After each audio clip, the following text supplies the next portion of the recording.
जय हिंद दोस्तों। पिछले क्लास में हम लोग भाग एक और अनुच्छेद 1 से 4 तक पढ़ लिए थे और अखंड भारत के बारे में बताया था।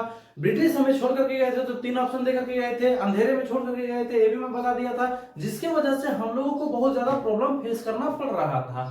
अब ऐसा प्रॉब्लम जैसे बहुत बोल रहे थे हम पाकिस्तान में जाएंगे, बहुत बोल रहे थे कि हम अपना देश बना लेंगे। पाकिस्तान तो 2 भागों में बढ़ चुका था, पूर्वी और पश्चिमी। पूर्वी अभी बांग्लादेश बन गया है और पश्चिमी तो पाकिस्तान ही है। और इसमें भी हैदराबाद का जो निजाम था दोस्त, निजाम वहां के पुलिस थे और बोल रहे थे कि हम पाकिस्तान में मिल जाएंगे, हम नहीं मिलेंगे इसमें, हम पाकिस्तान चल जाएंगे। तो सरदार पटेल दिमाग लगाए और वहां पे पुलिस के वर्दी में सेना को भेज दिए, पुलिस का ही वर्दी में सेना भेजे और वो ऑपरेशन पोलो के तहत वहां पे मतलब पुलिस भेज करके अपने उसको साइन करवा लिए, यूनियन में साइन करवा लिए और बोले मिल जाओ। और दूसरा आ जाता है जूनागढ़। जूनागढ़ में जनमत संग्रह कराया गया। जो वहां के जो लोग थे वो भारत में रहना चाहते थे, लेकिन मुस्लिम रियासत होने की वजह से वो भी रियासती शासन था, रियासत बोल रहा था हम पाकिस्तान में चल जाएंगे। फिर वहां पे जनमत संग्रह करवाया गया। जनमत संग्रह का मतलब लोगों को पूछा गया, जिधर लोगों ने ज्यादातर बोला कि भारत में ही रहेंगे, इसीलिए वो भारत में आसानी से मिल गया। तीसरा था ये जम्मू कश्मीर, ये हरि सिंह।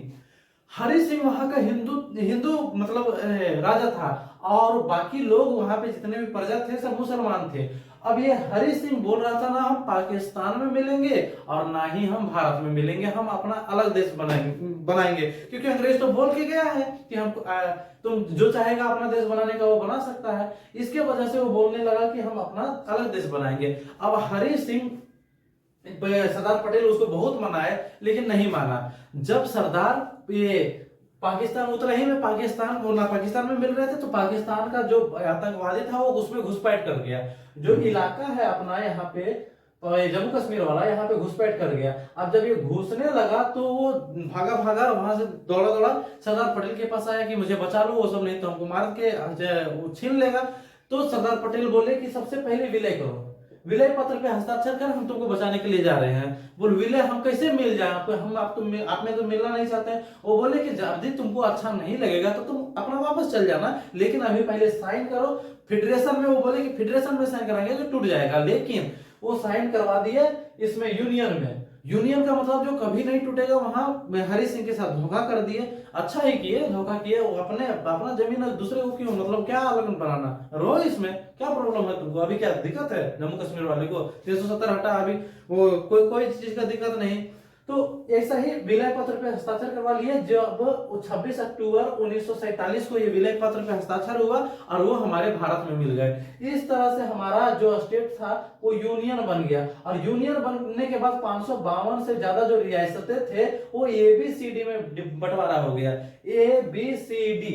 अब ABCD मतलब क्या, उस समय कोई स्टेट कोई भी जगह का नाम नहीं था, क्या नाम दे नहीं नाम दे कुछ लेना देना नहीं। ABCD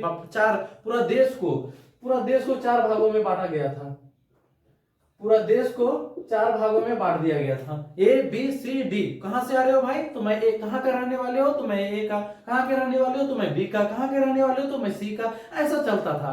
फिर ए का मतलब है, मैं ए और बी और सी का और डी का मतलब समझा देता हूं। ये ब्रिटिश प्रोविंस, ब्रिटिश प्रोविंस का मतलब है वह राज्य जहां अंग्रेजों का शासन था। ब्रिटिश प्रोविंस बीपी मतलब ए में आ जाते थे जहां पे पूर्ण रूप से अंग्रेजों का शासन था, जहां पे अंग्रेज लोग शासन कर रहे थे, उस जगह हमको ए का नाम दे दिया गया कि ये पूरा का पूरा एरिया मतलब कंटेनमेंट जोन है, यहाँ पे अंग्रेज शासन कर रहे थे, ये ए हो गया।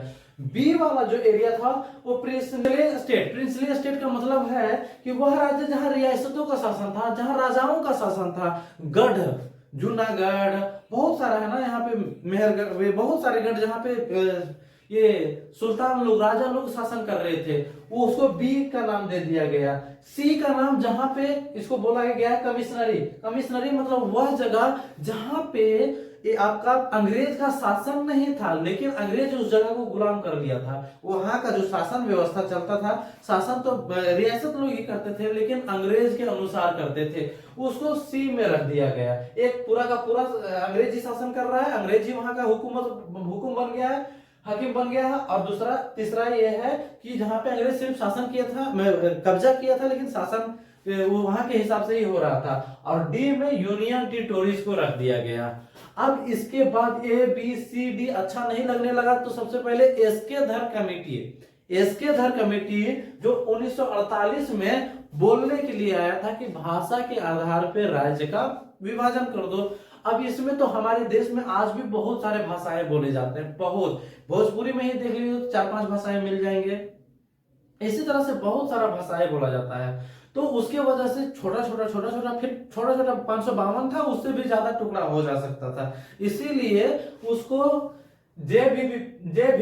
जेवीपी जवाहरलाल नेहरू, पिताजी सीतारमैया और ये सरदार पटेल तीनों मिल करके इसको खारिज कर दिए, मतलब इसका विरोध कर दिए और इसको पास नहीं होने दिए। एस्केधर कमेटी पहला आयोग था जो भाषा के आधारित राज्य 1948 में ही मांगने के लिए आया था, उसे खारिज कर दिया, उसका विरोध कर दिया जेवीपी कमेटी ने। अब इसके बाद 1952 में फिर भाषाओं के आधार पे जंग छिड़ गया तेलुगु भाषा को लेकर के कि हम तमिल वाले हैं, हमको अपना राज्य दे दो, तेलुगु वाले हैं तो हमको अपना राज्य दे दो। अब यहाँ पे आया कौन, पेट्टू श्री रामुलु आए और वो भूख हड़ताल पे बैठ गए। ये भूख हड़ताल पे लगभग 56 दिनों तक बैठे रहे और उनके बाद उनका मृत्यु हो गया। और कोई भी कहीं भी ऐसा मतलब हड़ताल पे जो बैठा रहता है, बाई चांस वहां किसी का मृत्यु हो जाए तो वहां के लोग आग बबूला हो जाते हैं। और इसी तरह से जब